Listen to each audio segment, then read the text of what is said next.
హరే కృష్ణ. శ్రీకాళహస్తి ఎలా వెళ్ళాలి, అక్కడ ఎక్కడ స్టే చేయాలి, అక్కడ భోజనం ఎక్కడ లభిస్తుంది, దర్శనాల సమయాలు ఏమిటి, ఇలాంటి విషయాలన్నీ తెలుసుకుందాం. అందరికీ నమస్తే అండి. మన దేవాలయం ఛానల్ స్వాగతం. ఈ వీడియోని లైక్ చేయండి, షేర్ చేయండి, సబ్స్క్రైబ్ చేయండి. హరే కృష్ణ. శ్రీకాళహస్తి వెళ్ళడానికి అన్ని రాష్ట్రాల నుంచి, అన్ని జిల్లాల నుంచి రైలు మార్గము మరియు బస్సు మార్గము అందుబాటులో ఉన్నాయండి. శ్రీకాళహస్తికి ప్రతి రోజు ట్రైన్ అందుబాటులో ఉంటుంది, బస్సు కూడా అందుబాటులో ఉంటుంది. మేమైతే శ్రీకాళహస్తి ట్రైన్ విశాఖపట్నం నుంచి స్టేషన్కి వెళ్ళాము. స్టేషన్ దగ్గరలే ఆటో వాళ్ళు శ్రీకాళహస్తి అడుగుతారండి. అక్కడ వసతి ఎలా అంటే, అక్కడ మన ఏపీ టెంపుల్స్ వాళ్ళు కొత్తగా లాంచ్ చేశారు. ఆ యాప్లో మనం లాగిన్ అయ్యి మనము ఏ దేవాలయానికి వెళ్తున్నాం అన్నది అకామిడేషను, పూజ బుక్ చేసుకోవచ్చు. దాని ద్వారా మనకి అక్కడ రేట్ అనేది తగ్గుతుంది. మేమైతే శ్రీకాళహస్తి స్టేషన్ దిగిన తర్వాత ఆటో మాట్లాడుకుని వెళ్ళామండి. జస్ట్ 10 మినిట్స్ ఆటో దూరం ఉంటుంది. మహా అయితే 10-15 నిమిషాలు. మనకు తెలియకపోతే వాళ్ళు చుట్టూ తిప్పి తీసుకెళ్తుంటారు. కాబట్టి గమనించండి. ఆటో వాళ్ళతో చాలా జాగ్రత్తగా ఉండండి. అంటే ఆటో వాళ్ళందరూ చెడ్డవాళ్ళని చెప్పను, మోసపోవడానికి ఎక్కువ అవకాశం ఉంటుంది. తెలియని ప్రాంతాల్లో మోసం చేయడానికి అవకాశాలు కూడా ఎక్కువ ఉంటాయి.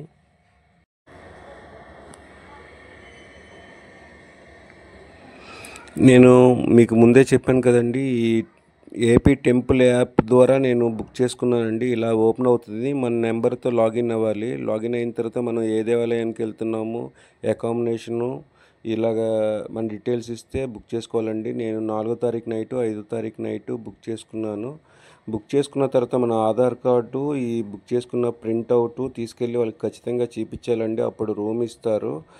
అయితే రూమ్ ఖరీదు 300 రూపాయలు, విత్ జిఎస్టీ 36 రూపాయలు ఎక్స్ట్రా అనమాట.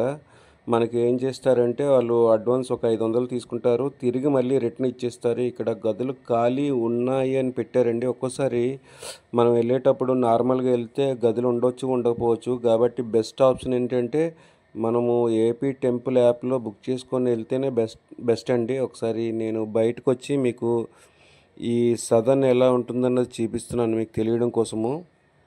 బయటకు వచ్చేసిన తర్వాత మనం ఎడమవైపు తిరిగితే అదిగోండి గోపురం కనిపిస్తుంది, అంత దగ్గర అనమాట.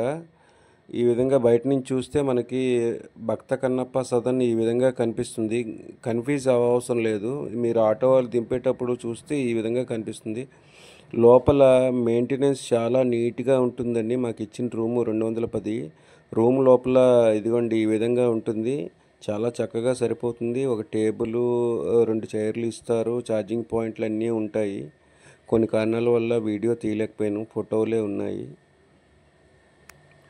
మెయింటెనెన్స్ అంతా చాలా చక్కగా ఉంటుందండి, చాలా నీట్గా ఉంటుంది. మనకు ఎటువంటి ఇబ్బంది కూడా ఉండదు.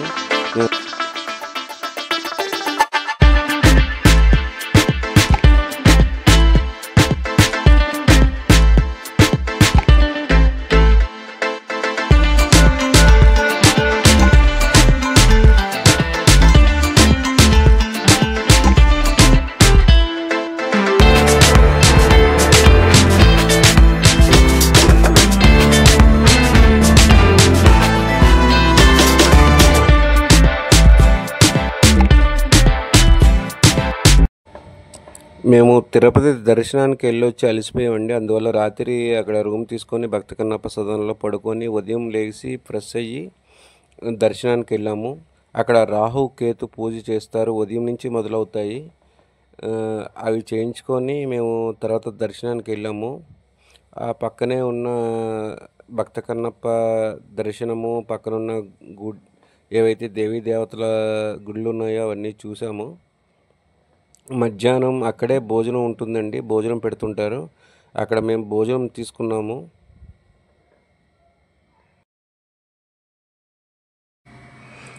ఇది స్వామివారి నమోనండి. స్వామివారు ఎట్లా ఉంటారనేది. మేము దక్షిణ గోపురం వైపు వెళ్ళాము. 4వ నెంబర్ గేట్ అంటారు. ఇక్కడైతే అన్ని సౌకర్యాలు ఉంటాయి. విఆర్ఓ ఆఫీసు, ప్రసాదాల కౌంటరు, అలాగే భోజనం పెట్టు స్థలము అన్నీ కూడా ఇక్కడే ఉంటాయి. మిగతా దగ్గర ఉండవని కాదండి. మిగతా వాటి కంటే ఇక్కడ ఎక్కువ ఉంటాయి. నేను ఎప్పుడెళ్ళినా ఇటే వెళ్తాను. అలాగే మీరు కూడా ఎప్పుడైనా వెళ్ళినప్పుడు దీనికంటే సౌకర్యం ఇంకా మిగతా గేట్‌లో ఉంటే చెప్పగలరు. నాకెందుకో 4 నెంబర్ గేట్ అంటే చాలా బాగా నచ్చుతుందండి. దక్షిణ గోపురము వైపు 4 నెంబర్ గేటు. అయితే భక్త కన్నప్ప కూడా దారి ఇదే. మెట్ల మార్గం అనమాట. మేము ఆ రోజు నైటు వెళ్ళామనమాట. ఆ పైకి వెళ్ళిపోతే మొత్తం శ్రీకాళహస్తి సిటీ మొత్తం కనిపిస్తుందండి. చాలా చక్కగా ఉంటుంది. భక్త కన్నప్ప కోసం చెప్పనవసరం లేదు. అందరికీ తెలిసిన విషయమే. స్వామివారి కంటే పైన ఉన్నారు. స్వామివారు అతనికి భక్త కన్నప్పకి అంత స్థానం ఇచ్చారన్నమాట. స్వామివారు కిందన ఉంటారు. భక్త కన్నప్ప పైన ఉంటారన్నమాట.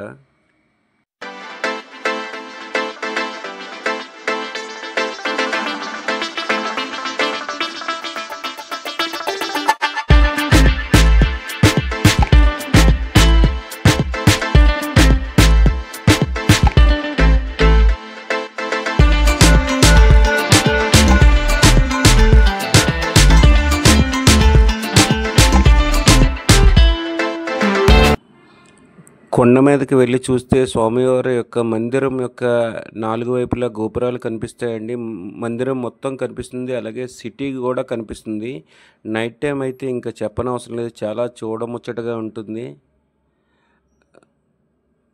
అన్ని వివరాలు పూర్తిగా అందించాననుకుంటానండి. ఏమన్నా తప్పులుంటే క్షమించండి. అలాగే మన ఛానల్ని సబ్స్క్రైబ్ చేయకపోతే చేయండి. లైక్ చేయండి, షేర్ చేయండి. హరే కృష్ణ. హర హర మహాదేవ శంభో శంకర. అందరికీ నమస్తే అండి. హరే కృష్ణ.